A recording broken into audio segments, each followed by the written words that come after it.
أعوذ بالله من الشيطان الرجيم بسم الله الرحمن الرحيم قال فاهبط منها فما يكون لك أن تتكبر فيها فاخرج إنك من الصاغرين۔ ترجمہ: اللہ نے فرمایا تو یہاں سے اتر جا، پس تیرے لیے جائز نہیں کہ تو اس مقام میں تکبر کرے، نکل جا، بے شک تو ذلت والوں میں سے ہے۔ قال فاهبط منها، فرمایا تو یہاں سے اتر جا، یعنی جنت سے اتر جا، کہ یہ جگہ اطاعت و تواضع کرنے والوں کی ہے، منکر و سرکش کی نہیں۔ اس سے معلوم ہوا کہ جنت پہلے سے موجود ہے۔ یہ بھی معلوم ہوا کہ جنت اوپر ہے، زمین کے نیچے نہیں، کیونکہ اترنا اوپر سے ہوتا ہے۔ انک من الصاغرین، بے شک تو ذلت والوں میں سے ہے، کہ انسان تیری مذمت کرے گا اور ہر زبان تجھ پر لعنت کرے گی، اور یہی تکبر والے کا انجام ہے۔ اس سے معلوم ہوا کہ تکبر ایسا مذموم وصف ہے کہ ہزاروں برس کا عبادت گزار اور فرشتوں کا استاد کہلانے والا ابلیس بھی اس کی وجہ سے بارگاہ الہی میں مردود ٹھہرا اور قیامت تک کے لیے ذلت و رسوائی کا شکار ہو گیا۔ یہاں بے تکبر کی مذمت میں کچھ احادیث اور عاجزی کے فضائل میں احادیث اور ایک حکایت ذکر کریں گے، تاکہ مسلمان ابلیس کے انجام کو سامنے رکھتے ہوئے ان احادیث کو سنیں اور تکبر چھوڑ کر عاجزی اختیار کرنے کی کوشش کریں۔ حضرت حذیفہ رضی اللہ عنہ سے روایت ہے، نبی کریم صلی اللہ علیہ وسلم نے ارشاد فرمایا، کیا میں تمہیں اللہ تعالیٰ کے بدترین بندے کے بارے میں نہ بتاؤں؟ وہ بد اخلاق اور متکبر ہے۔ حضرت ابو ہریرہ رضی اللہ عنہ سے روایت ہے، رسول اللہ صلی اللہ علیہ وسلم نے ارشاد فرمایا، جو تکبر کی وجہ سے اپنا تہبند لٹکائے گا تو قیامت کے دن اللہ تعالیٰ اس کی طرف رحمت کی نظر نہ فرمائے گا۔ حضرت عبداللہ بن عمر رضی اللہ عنہ سے روایت ہے، نبی کریم صلی اللہ علیہ وسلم نے ارشاد فرمایا، قیامت کے دن تکبر کرنے والے چیونٹیوں کی طرح آدمیوں کی صورت میں اٹھائے جائیں گے، ہر طرف سے ذلت انہیں ڈانپ لے گی، انہیں جہنم کے قید خانے کی طرف لے جایا جائے گا جس کا نام بولس ہے، آگ ان پر چھا جائے گی اور انہیں طینۃ الخبال یعنی جہنمیوں کی پیپ اور خون پلایا جائے گا۔ حضرت عبداللہ بن مسعود رضی اللہ عنہ سے روایت ہے، تاجدار رسالت صلی اللہ علیہ وسلم نے ارشاد فرمایا، جس کے دل میں رائی کے دانے جتنا بھی تکبر ہوگا وہ جنت میں داخل نہ ہوگا۔ اب عاجزی کے فضائل پر کچھ احادیث۔ حضرت عیاض بن حمار رضی اللہ عنہ سے روایت ہے، نبی کریم صلی اللہ علیہ وسلم نے ارشاد فرمایا، اللہ تعالیٰ نے میری طرف یہ وحی فرمائی ہے کہ تم لوگ عاجزی اختیار کرو اور تم میں سے کوئی دوسرے پر فخر نہ کرے۔ ام المومنین حضرت عائشہ صدیقہ رضی اللہ عنہ سے روایت ہے، سرور دو عالم صلی اللہ علیہ وسلم نے ارشاد فرمایا، اے عائشہ، عاجزی اپناؤ کہ اللہ تعالیٰ عاجزی کرنے والوں سے محبت اور تکبر کرنے والوں کو ناپسند فرماتا ہے۔ حضرت انس جوہنی رضی اللہ عنہ سے روایت ہے، سرکار دو عالم صلی اللہ علیہ وسلم نے ارشاد فرمایا، جس نے قدرت کے باوجود اللہ تعالیٰ کے لیے اعلیٰ لباس ترک کر دیا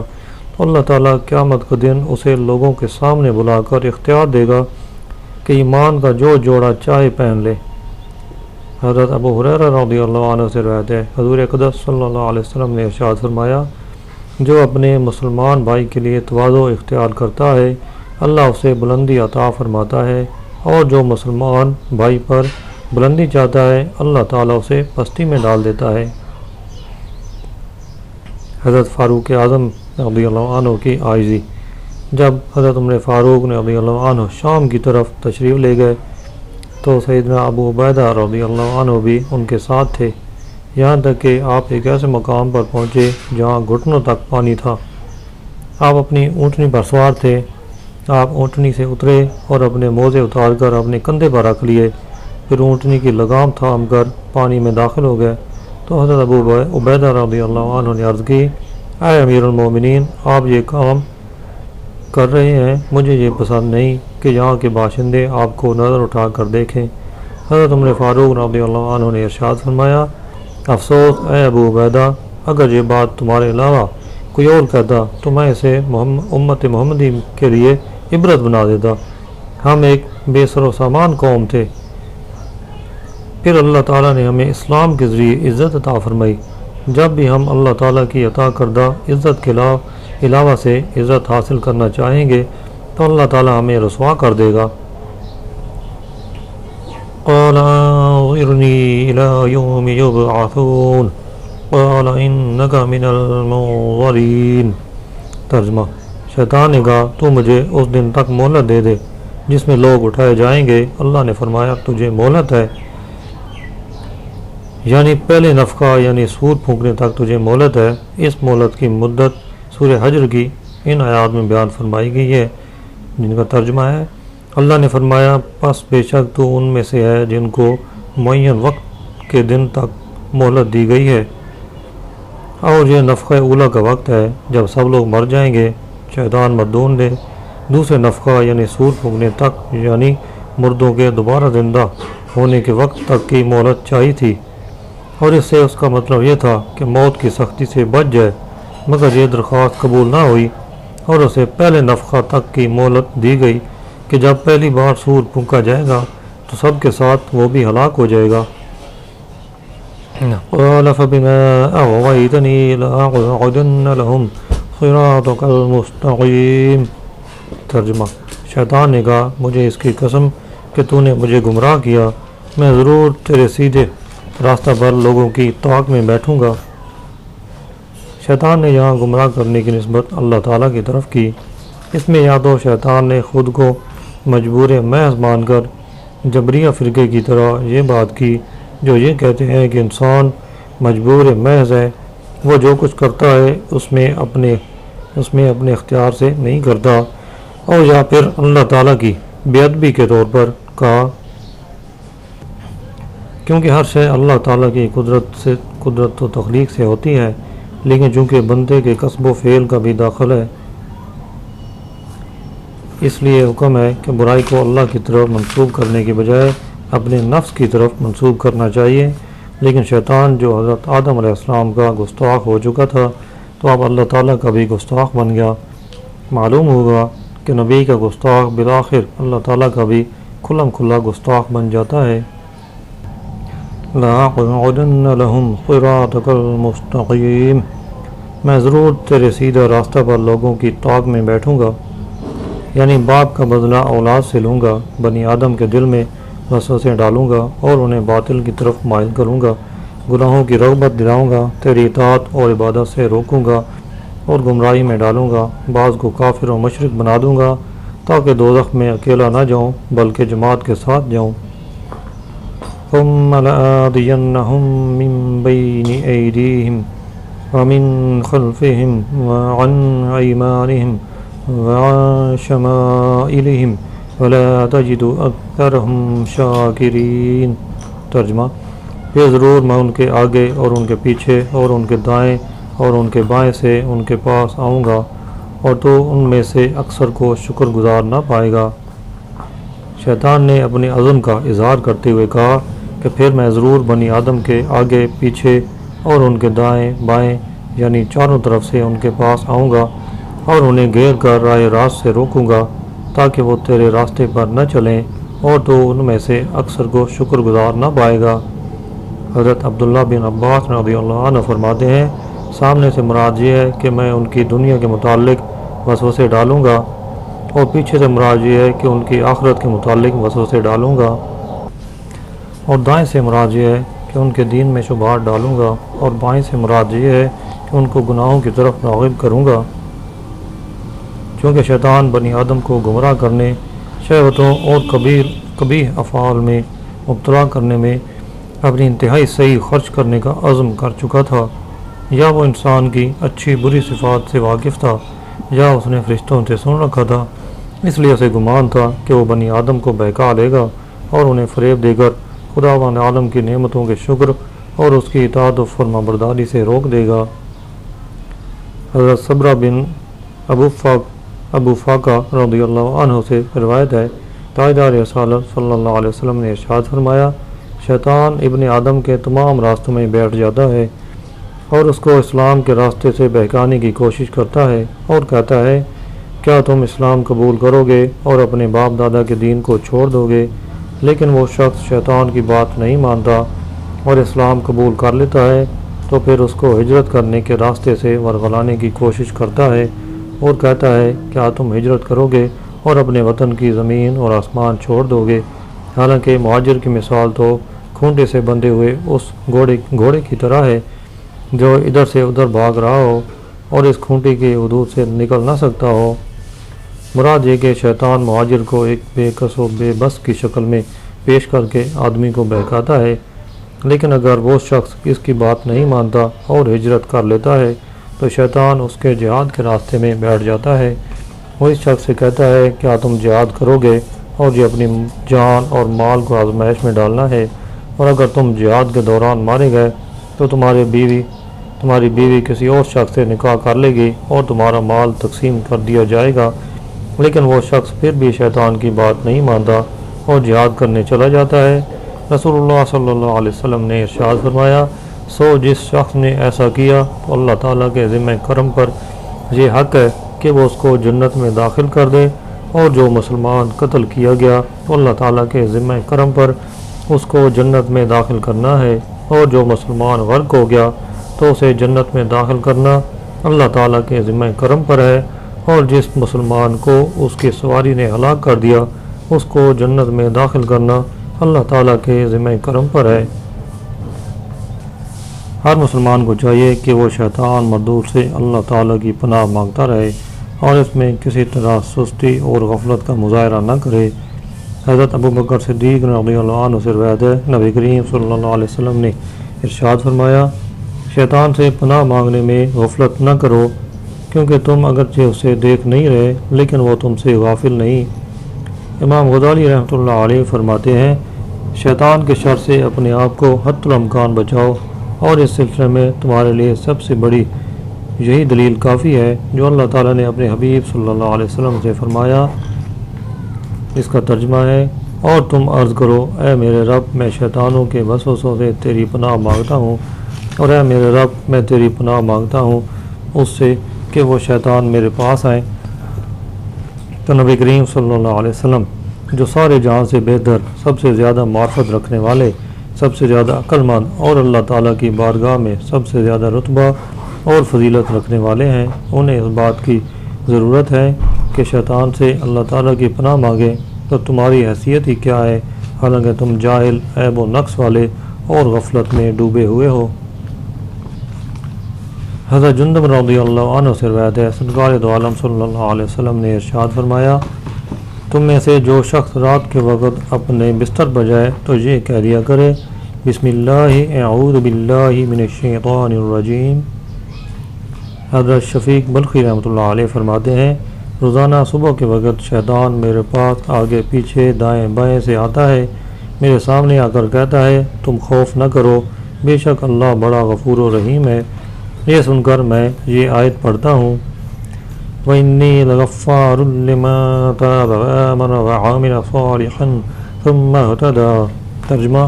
اور بے شک میں اس آدمی کو بہت بخشنے والا ہوں جس نے توبہ کی اور ایمان لایا اور نیک عمل کیا پھر ہدایت پر رہا۔ مراد یہ کہ اللہ تعالیٰ بخشنے والا تو ہے، لیکن اس آیت کے مطابق ان لوگوں کو بخشنے والا ہے جو توبہ اور ایمان اور اعمال صالحہ والے ہیں، لہذا میں عمل سے بے پرواہ نہیں ہو سکتا۔ اور شیطان میرے پیچھے سے مجھے یہ خوف دلاتا ہے کہ میری اولاد محتاج ہو جائے گی، تب میں یہ آیت پڑھتا ہوں وَمَا مِن دَابَّةٍ فِي الْأَرْضِ إِلَّا عَلَى اللَّهِ رِزْقُهَا۔ ترجمہ اور زمین پر چلنے والا کوئی جاندار ایسا نہیں جس کا رزق اللہ تعالیٰ کے ذمہ کرم پر نہ ہو۔ مراد یہ کہ مجھے رزق کی فکر ڈال کر اللہ سے غافل نہ کر، کیونکہ رزق تو اسی کے ذمہ کرم پر ہے۔ پھر شیطان میرے دائیں طرف سے آ کر میری تعریف کرتا ہے، اس وقت میں یہ آیت پڑھتا ہوں وَالْعَاقِبَةُ لِلْمُتَّقِينَ۔ ترجمہ اور اچھا انجام پرہیزگاروں کے لیے ہی ہے، یعنی مجھے اچھا کہنے کا کوئی فائدہ نہیں، میں اچھا تب ہوں گا جب میرا انجام اچھا ہوگا، اور انجام تب اچھا ہوگا جب میں متقی بنوں گا۔ پھر شیطان میری بائیں طرف سے نفسانی خواہشات میں سے کچھ لے کر آتا ہے تو میں یہ آیت پڑھتا ہوں وَقِيلَ بَيْنَهُمْ وَبَيْنَ مَا يَشْتَهُونَ ترجمہ اور ان کے درمیان اور ان کی چاہت کے درمیان رکاوٹ ڈال دی گئی، مراد یہ کہ نفسانی خواہشات سے دور رہنے میں ہی کامیابی ہے۔ قَالَ اخْرُجْ مِنْهَا مَذْءُومًا مَدْحُورًا لَمَا تَبِعَكَ مِنْهُمْ لَأَمْلَأَنَّ جَهَنَّمَ مِنْكُمْ أَجْمَعِينَ ترجمہ اللہ نے فرمایا تو یہاں سے ذلیل و مردود ہو کر نکل جا، بے شک ان میں سے جو تیری پیروی کرے گا تو میں ضرور تم سب سے جہنم بھر دوں گا۔ فرمایا کہ تو یہاں سے ذلیل و مردود ہو کر نکل جا۔ آج فرشتوں میں ذلیل اور آئندہ ہر جگہ ذلیل و خوار ہو کہ لعنت کی مار تجھ پر پڑتی رہے۔ معلوم ہوا کہ پیغمبر کی دشمنی تمام کفروں سے بڑھ کر ہے۔ شیطان عالم و زاہد ہونے کے باوجود نبی کی تعظیم سے انکار پر ایسا ذلیل ہوا۔ لَأَمْلَأَنَّ جَهَنَّمَ مِنْكُمْ أَجْمَعِينَ میں ضرور تم سب سے جہنم بھر دوں گا، یعنی اے شیطان تجھ کو بھی اور تیری اولاد کو بھی اور تیری اطاعت کرنے والے آدمیوں کو بھی سب کو جہنم میں داخل کیا جائے گا۔ اس سے معلوم ہوا کہ دوزخ میں شیطان، جنات اور انسان سب ہی جائیں گے اور اللہ تعالیٰ ان سے جہنم کو بھر دے گا۔ اسی چیز کو بیان کرتے ہوئے ایک اور مقام پر اللہ تعالیٰ ارشاد فرماتا ہے، اس کا ترجمہ ہے اور تمہارے رب کی بات پوری ہو چکی کہ بے شک میں ضرور جہنم کو جنوں اور انسانوں سے ملا کر بھر دوں گا۔ حضرت ابو ہریرہ رضی اللہ عنہ سے روایت ہے، نبی کریم صلی اللہ علیہ وسلم نے ارشاد فرمایا جہنم اور جنت میں مباحثہ ہوا تو جہنم نے کہا مجھ میں جبار اور متکبر لوگ داخل ہوں گے، جنت نے کہا مجھ میں کمزور اور مسکین لوگ داخل ہوں گے۔ اللہ تعالیٰ نے جہنم سے فرمایا تم میرا عذاب ہو، میں جس کو چاہوں گا تمہارے ذریعے عذاب دوں گا۔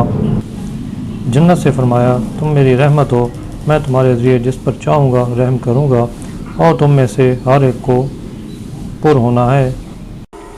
وَجَاءَ آدَمُ اسْكُنْ أَنْتَ وَزَوْجُكَ الْجَنَّةَ فَكُلَا مِنْ حَيْثُ شِئْتُمَا وَلَا تَقْرَبَا هَٰذِهِ الشَّجَرَةَ فَتَكُونَا مِنَ الظَّالِمِينَ فَوَسْوَسَ لَهُمَا الشَّيْطَانُ لِيُبْدِيَ لَهُمَا مَا وُرِيَ عَنْهُمَا مِنْ سَوْآتِهِمَا وَقَالَ مَا نَهَاكُمَا رَبُّكُمَا عَنْ هَٰذِهِ الشَّجَرَةِ إِلَّا أَن تَكُونَا مَلَكَيْنِ أَوْ تَكُونَا مِنَ الْخَالِدِينَ وَقَاسَمَهُمَا إِنِّي لَكُمَا لَمِنَ النَّاصِحِينَ فَدَلَّاهُمَا بِغُرُورٍ فَلَمَّا ذَاقَا الشَّجَرَةَ بَدَتْ لَهُمَا سَوْآتُهُمَا وَطَفِقَا يَخْصِفَانِ عَلَيْهِمَا مِنْ وَرَقِ الْجَنَّةِ وَنَادَاهُمَا رَبُّهُمَا أَلَمْ أَنْهَكُمَا عَنْ تِلْكُمَا الشَّجَرَةِ وَأَقُلْ لَكُمَا إِنَّ الشَّيْطَانَ لَكُمَا عَدُوٌّ مُّبِينٌ ترجمہ اور اے آدم تم اور تمہاری بیوی جنت میں رہو، پھر اس میں سے جہاں چاہو کھاؤ اور اس درخت کے پاس نہ جانا اور ورنہ حد سے بڑھنے والوں میں سے ہو جاؤ گے۔ پھر شیطان نے انہیں وسوسہ ڈالا تاکہ ان پر ان کی چھپی ہوئی شرم کی چیزیں کھول دے اور کہنے لگا تمہیں تمہارے رب نے اس درخت سے اس لیے منع فرمایا ہے کہ کہیں تم فرشتے نہ بن جاؤ یا تم ہمیشہ زندہ رہنے والے نہ بن جاؤ۔ اور ان دونوں سے قسم کھا کر کہا کہ بے شک میں تم دونوں کا خیر خواہ ہوں، تو وہ دھوکہ دے کر ان دونوں کو اتار لایا۔ پھر جب انہوں نے اس درخت کا پھل کھایا تو ان کی شرم کے مقام ان پر کھل گئے اور وہ جنت کے پتے ان پر ڈالنے لگے، اور انہیں ان کے رب نے فرمایا کیا میں نے تمہیں اس درخت سے منع نہیں کیا تھا اور میں نے تم سے یہ نہ فرمایا تھا کہ شیطان تمہارا کھلا دشمن ہے۔ اس آیت اور بعد والی چند آیات میں جو واقعہ بیان ہوا اس کا خلاصہ یہ ہے کہ شیطان کو ذلیل و رسوا کر کے جنت سے نکال دینے کے بعد اللہ تعالیٰ نے حضرت آدم علیہ السلام سے فرمایا آپ اور آپ کی بیوی حوا رضی اللہ عنہ جنت میں رہو اور جنتی پھلوں میں سے جہاں چاہو کھاؤ، لیکن اس درخت کے قریب نہ جانا۔ وہ درخت گندم تھا یا کوئی اور جو بھی رب تعالیٰ کے علم میں ہے۔ شیطان نے حضرت آدم علیہ السلام اور حضرت حوا کو وسوسہ ڈالا، چنانچہ ابلیس ملعون نے اللہ تعالیٰ کی جھوٹی قسم کھاتے ہوئے حضرت آدم علیہ السلام سے کہا، اس درخت میں یہ تاثیر ہے کہ اس کا پھل کھانے والا فرشتہ بن جاتا ہے یا ہمیشہ کی زندگی حاصل کر لیتا ہے، اور اس کے ساتھ ممانعت کی کچھ تعویلیں کرا کے دونوں کو اس درخت سے کھانے کی طرف لے آیا۔ حضرت آدم علیہ السلام کے دل میں چونکہ اللہ تعالیٰ کے نام کی عظمت انتہا درجے کی تھی، اس لیے آپ علیہ السلام کو گمان بھی نہ تھا اللہ کی قسم کھا کر کوئی جھوٹ بھی بول سکتا ہے۔ نیز جنت قرب الہی کا مقام تھا، اور حضرت آدم علیہ السلام کو بھی اس مقام قرب میں